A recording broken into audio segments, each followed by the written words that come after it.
এরপরে 10 নম্বর সৃজনশীলটা, যেটা ঢাকা বোর্ড 2025-এ এসেছিল গণিত পরীক্ষায়। কালি শুকিয়ে গিয়েছে মনে হচ্ছে। আচ্ছা, 10-এর ক।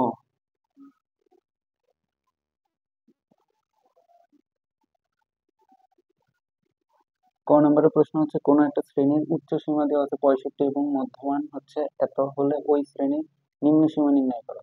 আমরা জানি মধ্যমানের সূত্রটা কি?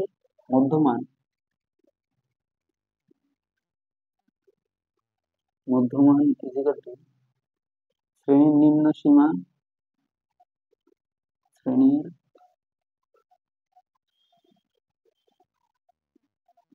নিম্ন সীমা যোগ উচ্চ সীমা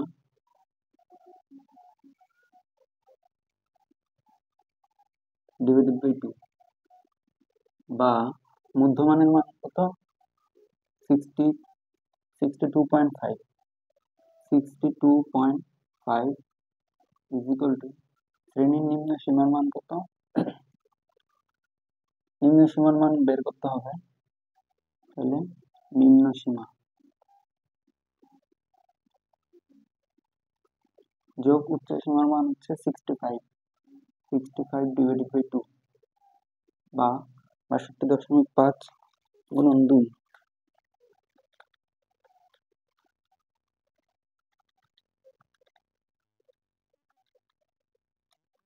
তাহলে হচ্ছে 125,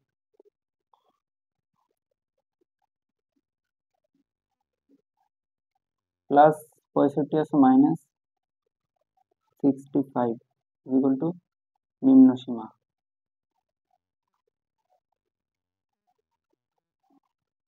সুতরাং নিম্ন সীমা ইকুয়াল টু মাইনাস 65, 60, এটা হচ্ছে আনসার। অর্থাৎ জাস্ট শুধু মধ্যমানের সূত্রটা এখানে খেয়াল রাখলেই হবে। মধ্যমান ইকুয়াল টু শ্রেণীর নিম্ন সীমা যোগ উচ্চ সীমা বাই 2। মধ্যমান হচ্ছে ওয়ান কাইন্ড অফ এভারেজ, হচ্ছে গড়। গড় কিভাবে বের করে? রাশিগুলো যোগফল ডিভাইডেড বাই রাশিগুলো সংখ্যা, এরকমই একটু বোঝায়। মধ্যমান ঠিক মাঝখানের মানটা বোঝায়।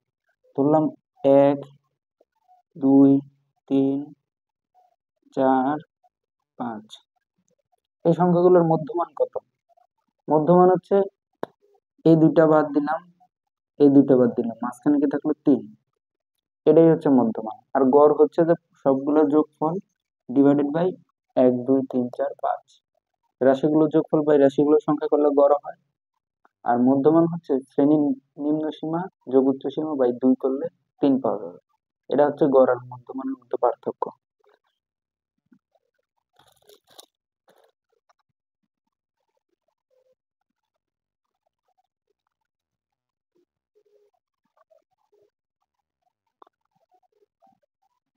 এরপর হচ্ছে খ নাম্বার, বলছে যে প্রদত্ত সারণী হতে মধ্যক নির্ণয় করা। মধ্যক নির্ণয়ের জন্য প্রয়োজনীয় সারণী, মধ্যক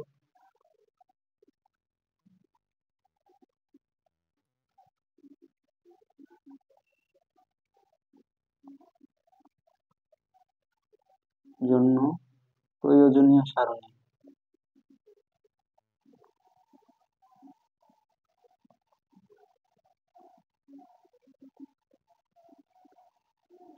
এই সারণীটা হচ্ছে শ্রেণীবৃত্তি গণসংখ্যা ক্রম যোজিত গণসংখ্যা।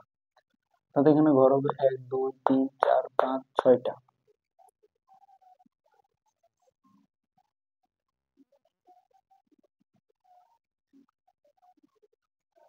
শ্রেণীবৃত্তি, পরে হচ্ছে গণসংখ্যা, পরে ক্রমযোজিত গণসংখ্যা।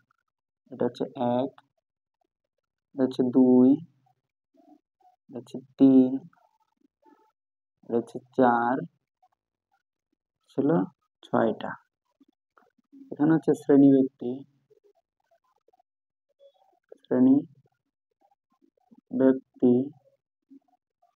এখানে হচ্ছে গণসংখ্যা,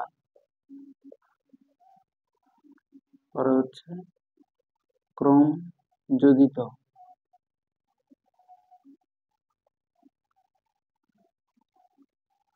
শ্রেণী ব্যাপ্তি হচ্ছে 21 থেকে 30, 21 থেকে 30, 31 থেকে 40, 41 থেকে 50, 51 থেকে 60, 61 থেকে 70। গণসংখ্যা হচ্ছে 6, 12, 20, 10, 2। 6, 12, 20, 10, 2। ক্রমযুক্ত গণসংখ্যা 6, 6 আর 12, 18, 18 আর 20 কত? 38, 38 আর 10 কত? 48, 48 আর 2 কত? 50। সুতরাং n ইজিক্যাল টু 50। n হচ্ছে মোট গণসংখ্যা বা ক্রমযুক্ত গণসংখ্যা, সবগুলো যোগ করলে 50 আসে। এটা হচ্ছে n এর মান।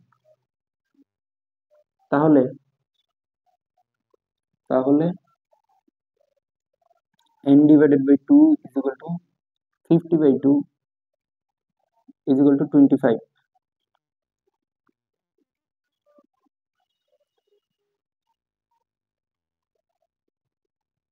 25 কোন ঘরে অবস্থিত? 25 ক্রমযুক্ত গণসংখ্যাটি কোন ঘরে অবস্থান করে? 18 মধ্যে তো অবশ্যই 25 নাই, কারণ 25 হচ্ছে 18 থেকে বড়, তাহলে অবশ্যই এই ঘরের মধ্যেই থাকবে। এখানে n divided by 2 হচ্ছে 25, অর্থাৎ 25তম পদের অবস্থান কত? এত শ্রেণীতে। অতএব মধ্যক শ্রেণী হবে এত। সুতরাং মধ্যক শ্রেণী, এগুলো কিন্তু লিখতে হবে যে 25তম পদের অবস্থান এত শ্রেণীতে।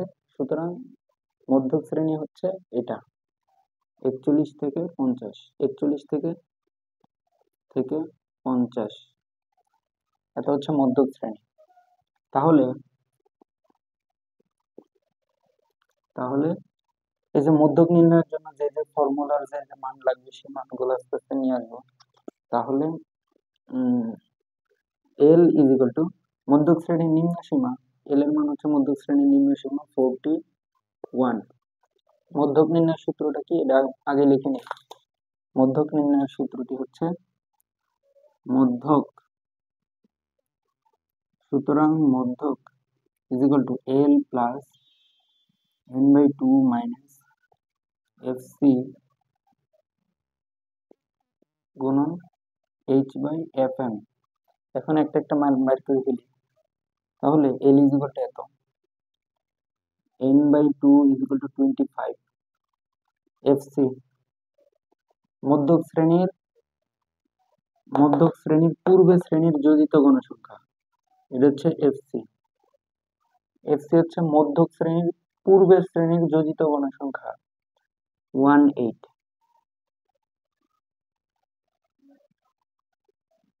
h মধ্যক, h হচ্ছে শ্রেণী ব্যাপ্তি বা ব্যবধান, এখানে হচ্ছে 10।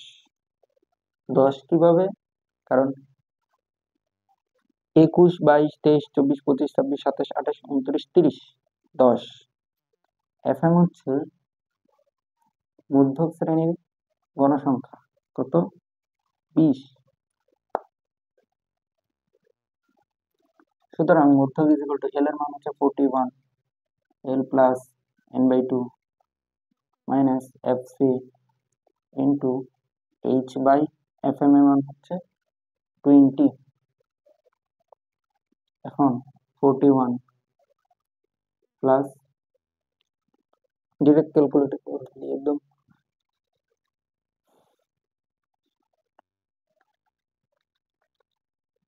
ভেঙে ভেঙে করে, এটা হচ্ছে 7 গুণন 10/20 করলে আসে হাফ, 10/20 করলে কত? 1/2 আসে। পরে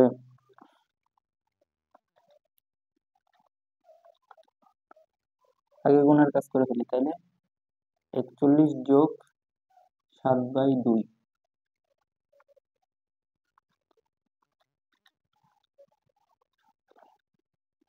44.5, 44.5, এটাই হচ্ছে মধ্যকের মান।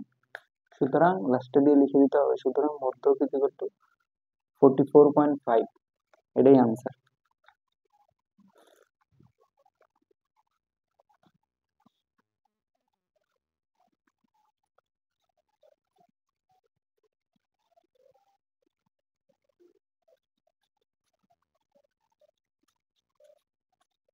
পরেরটা হচ্ছে গিয়ে বহুভুজ। বহুভুজেরটা বোর্ডে না লিখে খাতায় লিখে দেখালে ভালো হতো। আচ্ছা যাই হোক, যতটুকু লেখা যায়। গ নম্বর হচ্ছে প্রদত্ত গণসংখ্যার বহুভুজ অঙ্কন করো। বহুভুজ অঙ্কন করতে কি কি প্রয়োজন? ওয়াই অ্যাক্সিস বরাবর কি থাকবে? ওয়াই অ্যাক্সিস বরাবর থাকবে গণসংখ্যা, আর এক্স অ্যাক্সিস বরাবর থাকবে শ্রেণী মধ্যমান।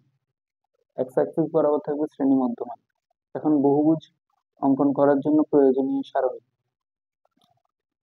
গণসংখ্যার বহুভুজ অঙ্কন করো। শ্রেণী মধ্যমান, বহুভুজ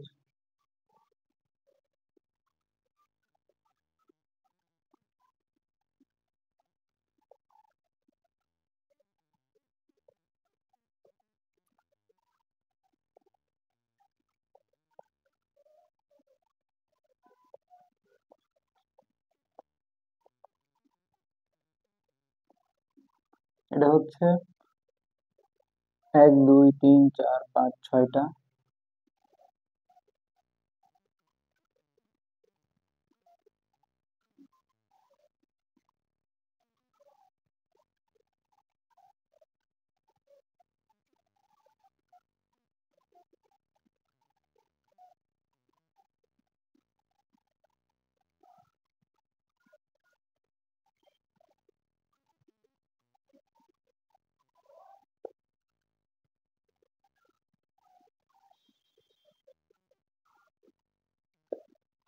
মধ্যমান। শ্রেণীব্যাপ্তি হচ্ছে 21 থেকে 30।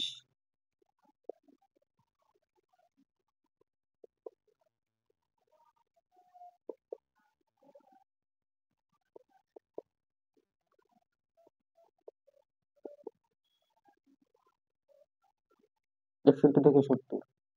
গণসংখ্যা হচ্ছে 6 12 20 10 2।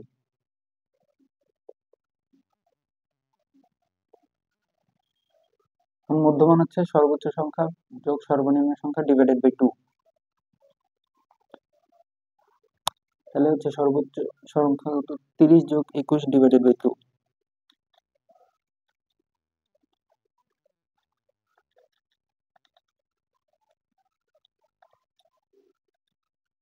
25.5। ব্যবধান কত? 10 করে, তাহলে 25-এর পরে 35.5। 45.5, 55.5, পরে হচ্ছে 65.5। এই যেখানে দেখি 61 যোগ 70, 61 যোগ 70 বাই 2 আলবাত 65.5। এখন এটা লিখতে হবে, নিচে যে কিছু লেখা লিখতে হবে। ছক কাগজের এক্স অক্ষ বরাবর এক ঘর সমান শ্রেণী মধ্যমানের এক একক এবং ওয়াই অক্ষ বরাবর এক ঘর সমান গণসংখ্যার এক একক নিয়ে গণসংখ্যার বহুভুজটি অঙ্কন করা হলো। মূল বিন্দু থেকে 15.5 পর্যন্ত ভাঙা চিহ্ন দিয়ে আগের ঘরগুলো বোঝানো হচ্ছে। অর্থাৎ এই ক্ষেত্রে সর্বপ্রথম হচ্ছে 15.5, 25-এর থেকে 10 মাইনাস করতে হবে, তাহলে থাকবে হচ্ছে 15.5। এখান থেকে পরের সংখ্যাগুলো থাকবে এইভাবে। পরে হচ্ছে 35.5, 35.5। আমার এটা লেখার ইচ্ছা ছিল না, তাও আমি এটা লিখে দিচ্ছি প্রয়োজনীয় সুবিধার্থে। 45.5, 45.5, পরে হচ্ছে 55.5, পরে হচ্ছে 65.5। আরো 10 বাড়াইতে হবে, 75.5। কারণ এন্ড লাইনটা মিলানোর জন্য, নাহলে এন্ড লাইন তো এখানে হয়ে থাকবে, এখানে লটকায় থাকবে। তো 10 বাড়াইলাম যাতে এই 10-এর সাথে এটা অ্যাড করা যায়। এর পরের ঘরের সাথে। আর যদি শুধু 65 পর্যন্ত নিতাম, এখানে শুধু 65 ছিল, 65 পর্যন্ত নিলে রেখাটা এখানে লটকায় থাকতো। এই জন্য 10 বেশি নিলাম, বা সামনের ঘরটা নিলাম, যাতে এটা জাস্ট সুন্দরভাবে এরকম ভাবে ডট ডট ডট দিয়ে মিলানো যায়, মানে এক্স অ্যাক্সিস এর সাথে যাতে আমার রেখাটা যাতে মিলে, তাই জন্য এখানে 10 বাড়ায় নিলাম। তার উপরে হচ্ছে গণসংখ্যা, এটা কি মধ্যমান,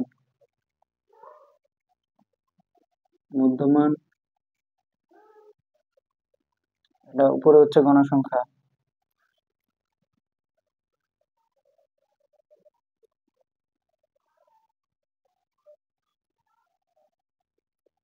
গণসংখ্যাটা উপরে, গণসংখ্যা হচ্ছে সর্বোচ্চ কত, 20, সর্বোচ্চ 20 না, তাহলে 5 5 করে নি, 5, 10, 15, 20, 20টা আর একটু নিচে লিখি হিসাবে সুবিধার্থে, 20, ঠিক আছে। তাহলে এখন এই 35.5 ঘরের মধ্যে কি আছে, 6, এটা যদি 5 হয়, এটা 35.5, তাহলে এটার একটু উপরে এখানে, এখানে আছে বিন্দুটা। এই ঘরের মধ্যে 12, 45.5 এর ঘরের মধ্যে কি আছে, 35.5, সরি এটা তো 25 থেকে শুরু হয়েছে, 35, 25.5, তাহলে এটা আরেকটু সামনে কল্পনা করলে, এটা আরেকটু সামনে নিয়ে আসি, তাহলে এটা হচ্ছে 25.5 এর আগে হচ্ছে 15.5, তখন এটা হবে হচ্ছে রেখা,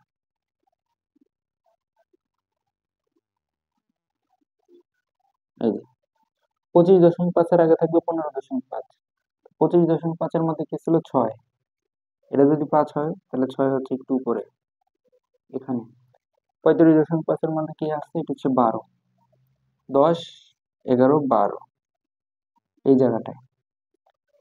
পরে 45.5 এর মধ্যে আছে 20, 45.5 এর মধ্যে আছে 20 এইখানে।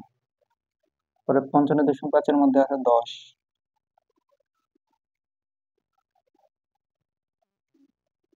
এই যে। পরে 65.5 এর মধ্যে আছে 2, 65.5 এর মধ্যে আছে 2, এখন রেখাগুলোকে যোগ করে দিলেই হয়, এই যে। এখন বাকি 10 কেন আগে পিছনে বাড়াইলাম, এই যে বাকি 10 না বাড়াইলে এটা জাস্ট শূন্য ভেসে থাকতো, এই কারণে এদিকেও 10 বাড়ানো হয়েছে, যাতে এটা সুন্দর করে এদিক দিয়ে না মিলানো যায়। অবশ্যই কিন্তু এখানে ভাঙা চিহ্ন দিতে হবে, 5 ঘর, ভাঙা চিহ্ন দেওয়ার জায়গা নেই কেন, কারণ হচ্ছে আমি একটু বেশি এই 15.5টা আগে ওইদিকে লিখে ফেলেছিলাম, আর এখন একটু এদিকে নিচ্ছি, এখানে জায়গা নাই দেখতে, এই যে এরকম থাকবে, এটা থাকবে হচ্ছে 15.5, এখানে থাকবে হচ্ছে ভাঙা চিহ্ন, আর চিত্রটা এখানে শেষ হবে, আবার এখান থেকে ডট ডট করে মিলবে, এই যে এইভাবে থাকবে এটা, আমার এখানে জায়গা নেই দেখি এরকম, পরে জাস্ট এটা জাস্ট এখানে মিলে যাবে, এখানে অবশ্যই ডট ডট ডট দিয়ে মিলাতে হবে, এটাই। আর ব্যাখ্যাটা কি, উপরের এই চিত্রটা লেখার পরে, গ্রাফটা লেখার পরে একটু কথা লিখতে হবে, যে ছক কাগজের এক ছক্ক বরাবর এক ঘর সমান শ্রেণী মধ্যমানের এক একক এবং y অক্ষ বরাবর গণসংখ্যার এক একক নিয়ে গণসংখ্যার বহুভুজ অঙ্কন করা হলো। মূল বিন্দু থেকে 15.5 পর্যন্ত ভাঙা চিহ্ন দিয়ে আগের ঘরগুলো বোঝানো হয়েছে। তো এটা লিখলেই হয়ে যাবে।